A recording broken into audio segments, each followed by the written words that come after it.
A special iron gag is shackled in the woman's mouth. The iron buckle switch behind her head was firmly chained by the man with an iron lock. The woman was too submissive to resist the whole time. This was the only way she could protect her daughter. Her horrible husband wasn't about to stop. He had his eye on her daughter, who had just had her menses. Anna was changing in her room. He peeked through the door. Elizabeth stumbles upon her husband snooping. She would not allow Guy to bully her daughter. She went up to Guy and stopped him. Guy was furious. He slapped Elizabeth in the face. He said that it was normal for a father to look at his daughter under God's instruction. He could marry his daughter when she became an adult. When Guy heard his wife's insults, he took out his belt and lashed out at her. Anna in the room heard the commotion. She hid in the room. As a young girl, she didn't know how to help her mother. She could only watch as Elizabeth was tortured. This was not the first time her mother had been beaten. Whenever Elizabeth showed the slightest sign of resistance or disobedience, her husband would beat her even harder. Mother and daughter could only hold each other tightly to give each other comfort, because no matter what, everyone in the village thought Guy was a good man.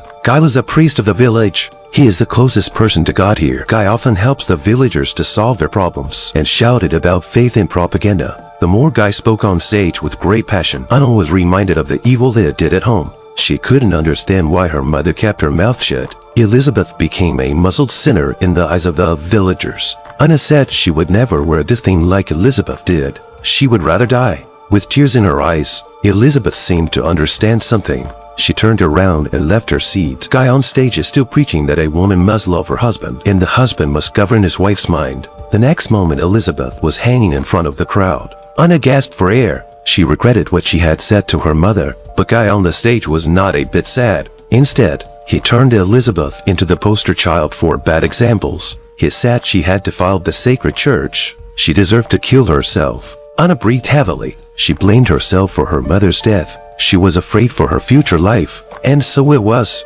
After her mother's death, her father's full attention was focused on Anna. He brought Anna to church to pray, but in the middle of his talk, he turns to ask the gods to see Guy and Anna married. Anna was terrified. She turned around and tried to break free, but the two of them were not as strong as each other. Guy easily grabbed Anna with one arm. He forced a gag on Anna. He sees his daughter as an accessory to his life, so whatever he does to Anna is justified. He takes out the ring and forces Anna to put it on. In the nick of time, a long-haired man appears outside the church door. He puts a gun to Guy's head. He throws the key to his mouthpiece at Anna. This action angers Guy. He backhanded the gun and put it against the long-haired man's head. Guy then pulls the trigger without hesitation. He killed the man with ease. There was no one left to save Anna. She is dragged along the ground by her father. He punishes Anna for kneeling naked on the floor. His whip strikes Anna's body one by one. When the time came, he took Anna's virginity. This night became a nightmare for Anna forever. It also strengthened Anna's resolve to escape.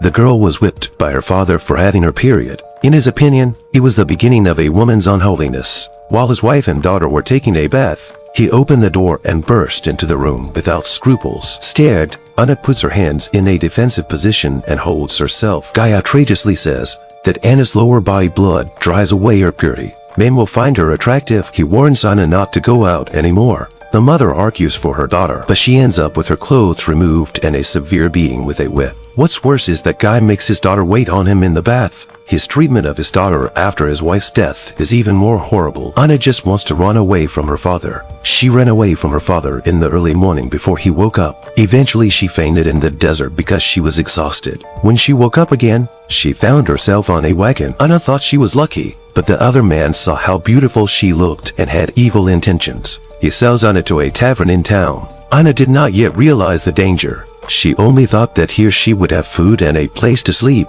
and that she could escape from her father's evil forever. But then she saw the sexy bodies and strange outfits of the waitresses. Anna realizes that they are more than just waitresses. The owner had a conscience. He let Anna do some simple chores for the sake of her young age. But the customer caught a glimpse of Anna just when she was at a loss for words. Sally, a blonde woman, used her words to help Anna out, but the customers still won't let Anna go. They wanted Anna to watch and learn what they were going to do. Anna was forced to sit on the sidelines and watch. However, the customer was also a pervert. He beat Sally for the thrill of it, and his mind kept flashing to the image of her mother being beaten by her father. She hurriedly raised her gun and said that if the man hit Sally again, she would shoot him. The customer saw this and walked towards her. He thought Anna must not have the guts to shoot her, so he came closer and closer. A gunshot behind him knocks him down. Sally shot and wounded the customer to protect Anna. But the next day, Sally was to be hanged by a rope in front of the whole town. In those days, women could only live a little more securely by pleasing men. Anna realizes that there is no one left to protect her. The boss also told Anna that she needed to go out and be on her own. He said that Anna was no longer a child. Anna began to adapt to the life here. Anna becomes the most popular woman in the place because of her beauty. There were countless men who fought for her, but she doesn't feel anything for them. When she's not working, she spends time with her best friend Liz. But soon after, Liz offends a customer while providing service. In order to give the customer a piece of her mind, the owner cut out Liz's tongue in front of everyone. Bad things happened next. A very rich customer came in the evening. He took over the entire tavern and had the women walk around so he could choose them. Anna looked upstairs. The so-called rich customer was her demon father. Anna trembled and walked towards her father. Her body couldn't stop shaking. This made Guy recognize his daughter immediately. They both came to the room. The father pulled out his belt and beat her severely while abusing her for her uncleanliness. Anna's screams resonated throughout the tavern. Liz heard it and immediately rushed into the room. She tried to protect Anna. She slashed Guy in the face. Guy fought on through the pain. He stabbed the knife into Liz's chest. Anna saw that Liz was dead, so she pulls out the knife and swings it at her father's throat. Guy finally collapsed. Anna tried to calm down so that no one would find out that she had killed Guy. She shoved the knife into Guy's hand. Then she set the room on fire. Anna starts a new escape as Liz to stay alive. The woman asks the doctor to cut out her tongue. The doctor pulls out her tongue but can't do it. The next moment, the woman takes the scissors herself. She did the operation herself. It was the only way she could hide her identity and live. After she cut out her tongue, Anna used her identity as Liz and fooled the police. Fortunately, Liz's fiancé had never met Liz in person, and although he was old and had a son, but Eli was a very honest man. Anna lived a peaceful life with Eli. A year later, they had a daughter. There was a new pastor in town that day. The family went to church to pray as usual. A familiar voice rang in Anna's ears. She looked up in fear. The man standing on the platform was the father she thought was dead. Anna found it unbelievable. She had slit Guy's throat earlier and set the tavern on fire. How could this demonic father still find her? Guy noticed Anna's abnormality. He deliberately pretended not to see it because he wanted to torture Anna slowly, little by little. Now Anna has a family and children. Anna would never allow Guy to hurt them. But at that very moment, there was a pregnant woman in prayer who suddenly went into labor. Anna, as the midwife here, stepped up to the plate, but the baby's head was too big. The mother and the baby could only save one. Anna chose to save the woman's life. In the evening, the woman's husband found Anna's house. He stubbornly believed that Anna had killed his child. He was determined to make Anna pay, but Guy comes out and talks to the man. After a short time, he really persuaded the man to leave. Anna doesn't understand what her father is trying to do. The next day, she found all the sheep in the house gutted and dead in the pen. Anna's husband thought that the man who came to them last night had done it. Eli rode his horse to find the man. Anna didn't want her daughter Ivy to see too much blood, so she blindfolded her with a cloth. She went to the sheep pen to clean it up, but as soon as she stepped through the door of the sheep pen, the door was locked from the outside. Anna saw Guy stroking her daughter's cheek through the door. Then he took Ivy away. Anna panicked and tried to climb the stairs to get out through the window, but she accidentally fell to the floor and fainted. She didn't wake up until her husband returned. The first thing Anna did when she woke up was to look for her daughter. Luckily, Ivy was safe and sound, but as long as Guy is still alive, Anna's family will never be at peace. So Anna went to Guy's place late at night. She lifted the covers and found a rag doll lying on the bed.